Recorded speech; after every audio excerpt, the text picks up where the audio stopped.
Assalamualaikum sahabat, selamat datang di channel yang membahas sejarah-sejarah Islam. Pada video ini, kita akan membahas Khalifah Ali bin Abi Thalib. Namun sebelum lanjut, mari dukung channel ini dengan klik subscribe dan aktifkan tombol lonceng notifikasinya agar kalian tidak ketinggalan video-video berikutnya. Like dan share video ini jika bermanfaat bagi kalian.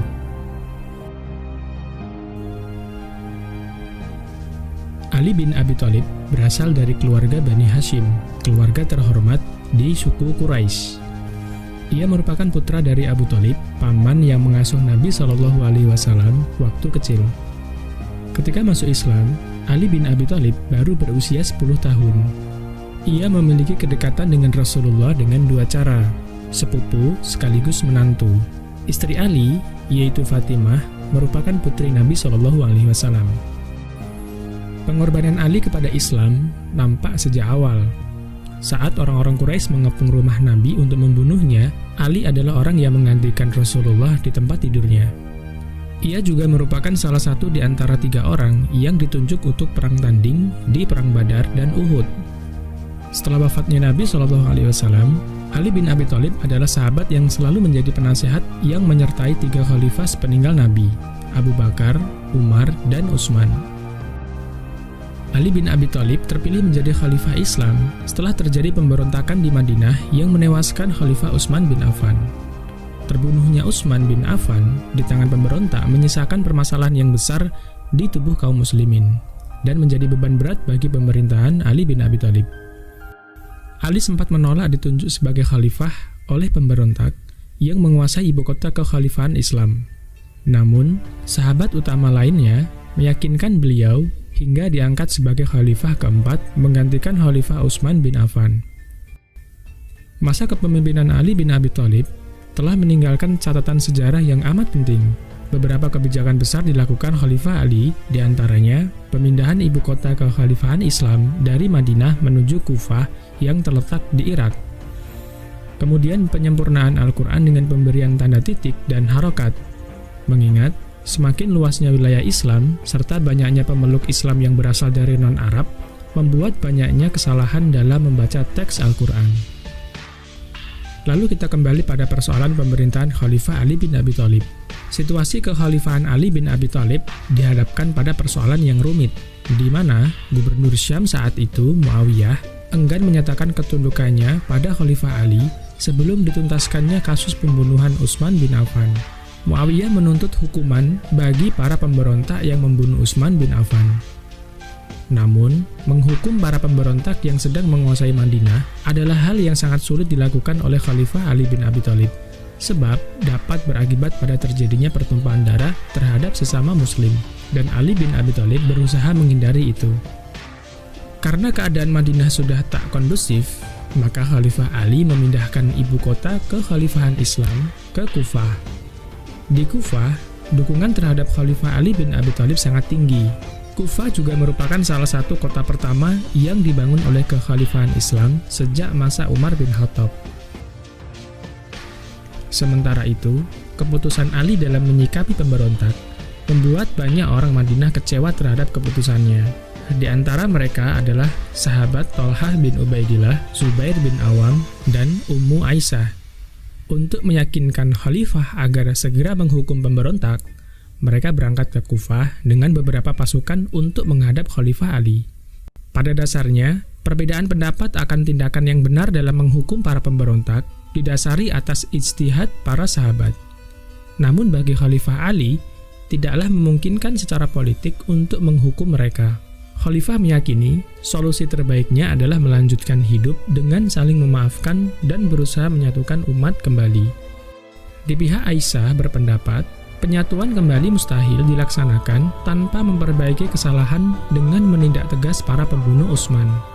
Kedua pendapat mengandung kebenaran, akan tetapi perpecahan politik pasca wafatnya Khalifah Utsman bin Affan terlalu besar untuk diselesaikan dan perselisihan pun tak dapat terelakkan. Pada tahun 656 Masehi, kedua pasukan bertemu di dekat Basrah. Sahabat Thalhah, Zubair, dan Ummu Aisyah menemui Khalifah Ali bin Abi Thalib. Agar tidak terjadi pertumpahan darah sesama muslim, pemimpin kedua belah pihak sepakat untuk berdamai. Meskipun sudah ada negosiasi antara pemimpin mereka, beberapa pihak ekstremis yang tidak taat pada pemimpin pasukan masing-masing memaksa untuk saling menyerbu. Terjadilah perang yang dikenal dengan Perang Jamal antara kelompok Ali dengan kelompok Zubair bersama dengan Tolhah dan Ummu Aisyah di dalamnya. Perang Jamal ini menimbulkan kerugian besar di kedua belah pihak. Tolhah bin Ubaidillah dan Zubair bin Awam terbunuh dalam kekacauan ini. Sementara Khalifah Ali dan Ummu Aisyah lolos dari pertempuran. Tetapi mereka sangat menyayangkan perang antar sesama muslim dapat terjadi, sebab ini merupakan perang saudara pertama dalam sejarah Islam. Di sisi lain, Muawiyah bin Abu Sufyan, gubernur Syam, memilih netral dalam konflik antara Ali bin Abi Thalib dengan penentangnya. Namun, Muawiyah tetap tak bersumpah setia terhadap kekhalifahan Ali bin Abi Thalib sampai Ali menghukum pembunuh Utsman bin Affan. Kondisi ini membuat Khalifah Ali tak bisa memerintah dengan efektif ketika gubernur terkuat saat itu, Muawiyah, tak mau tunduk pada otoritasnya. Akan tetapi, Khalifah Ali bin Abi Thalib tetap mempertahankan pendapatnya bahwa menghukum pemberontak bukanlah prioritas dan tak bisa dijalankan dalam keadaan apapun. Kondisi saat itu memang benar-benar membuat Khalifah Ali dalam posisi sulit. Pada tahun 37 Hijriah atau 658 Masehi, terjadilah Perang Siffin, perang antara kelompok Muawiyah dan kelompok Ali bin Abi Thalib. Pasukan Ali yang berjumlah lebih banyak berhasil mendesak pasukan Muawiyah. Namun, sebelum peperangan dimenangkan pihak Ali, muncul Amr bin As mengajukan perdamaian atau gencatan senjata antara kedua belah pihak untuk menghindari pertumpahan darah yang lebih besar. Amr bin As menjadi tahkim atau penengah di antara kedua belah pihak. Khalifah Ali bin Abi Thalib pun setuju dengan adanya penyelesaian melalui tahkim atau arbitrase. Akhirnya, Ali bin Abi Thalib bertemu dengan Muawiyah di suatu tempat antara Irak dan Syam. Namun apa yang terjadi dan bagaimana hasil dari pertemuan ini sulit diungkap dalam sejarah. Namun kesimpulannya bahwa kelompok penengah menginginkan solusi untuk menurunkan Ali dan Muawiyah dari kekuasaan, lalu melakukan pemilihan khalifah baru. Saat hasil arbitrase ini diumumkan kepada kedua belah pihak, kelompok pendukung Ali menentang keputusan karena menganggap terdapat kecacatan dalam hasil arbitrase tersebut. Lalu, ada pula sekelompok pendukung Ali lainnya yang justru menentang Ali bin Abi Thalib karena beliau bersedia menyerahkan nasib kekuasaannya kepada penengah melalui arbitrase. Hal ini membuat terpecahnya pendukung Ali bin Abi Thalib. Kelompok penentang Ali bin Abi Thalib tersebut dijuluki Khawarij, yang artinya orang yang meninggalkan. Sebab, selain menentang Ali, mereka juga menganggap orang-orang yang tak sependapat dengan mereka sebagai kafir. Khawarij adalah kelompok pertama dalam sejarah Islam yang telah melepaskan diri dari konsep ketauhidan secara umum dan menjadi ancaman baru bagi dunia Islam. Khalifah Ali akhirnya memerangi kelompok Khawarij dan berhasil menghancurkan kelompok utama mereka pada tahun 658 Masehi. Namun, bibit-bibit Khawarij tetap tersebar secara sembunyi-sembunyi hingga berusaha melakukan percobaan pembunuhan kepada Muawiyah dan Khalifah Ali sekaligus. Benar saja, percobaan pembunuhan terhadap kedua tokoh tersebut dilakukan pada tahun 661 Masehi. Namun, kelompok Khawarij gagal membunuh Muawiyah karena dijaga ketat oleh pasukan pengawal pribadi Muawiyah. Berbeda dengan Khalifah Ali bin Abi Thalib yang tidak memiliki pengawal pribadi, ia mengikuti jalan para khalifah sebelumnya yang hidup seperti rakyat biasa. Hal inilah yang dimanfaatkan kelompok Khawarij. Seorang tokoh Khawarij bernama Abdurrahman bin Muljam berhasil membunuh Khalifah Ali bin Abi Thalib saat sedang menuju Masjid Agung Kufah. Dunia Islam berkabung dengan terbunuhnya Khalifah Ali bin Abi Thalib. Lalu, putra Ali bin Abi Thalib diangkat menjadi khalifah. Ia adalah Hasan bin Ali atau saudara kembar Husain bin Ali.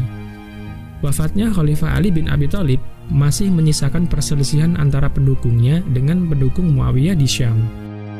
Khalifah Hasan bin Ali melihat keadaan yang tidak menentu antara sesama muslim, di mana kaum muslimin telah lama bertikai antara sesama mereka sendiri sejak wafatnya Utsman bin Affan. Ia melakukan hal luar biasa dalam sejarah kepemimpinan Islam. Hasan bin Ali menyerahkan jabatan khalifah kepada Muawiyah bin Abu Sufyan, padahal ia hanya beberapa bulan saja menjadi khalifah. Penyerahan jabatan khalifah dari Hasan bin Ali kepada Muawiyah bin Abi Sufyan dikenal dengan Amul Jamaah atau Tahun Persatuan. Sebab dengan adanya peristiwa Amul Jamaah membuat berakhirnya perang saudara di kalangan kaum muslimin. Peristiwa Amul Jamaah terjadi pada tahun 61 Hijriah atau 661 Masehi. Sejak saat itulah, secara resmi kekhalifahan berpindah ke tangan Muawiyah bin Abu Sufyan, sekaligus pindahnya pusat kekhalifahan Islam dari Kufah ke Damaskus yang berada di Syam.